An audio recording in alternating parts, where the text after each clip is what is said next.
একদিন আকবর রাজবাগানে হাঁটছিলেন। হঠাৎ দেখলেন একটা হাঁস কাদার মধ্যে গড়াগডি খাচ্ছে। আকবর রেগে গিয়ে বললেন, এই হাঁসকে দেখে কারো কিছু মনে পড়ে? সবাই ভয়ে চুপ। কিন্তু বীরবল হেসে ফেল।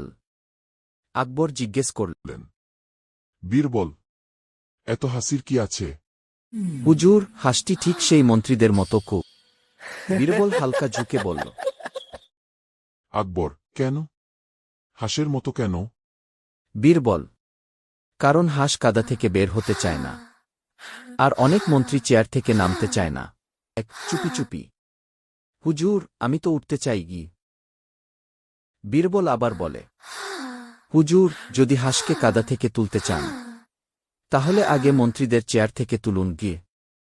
আকবর হাসতে হাসতে বললেন, আহা বীরবল, আজ তুমি আমার দিনটাই সুন্দর করে দিলে। শেষে আকবর ঘোষণা করলেন, আজকের সবচেয়ে মজার জবাব পুরস্কার বীরবল।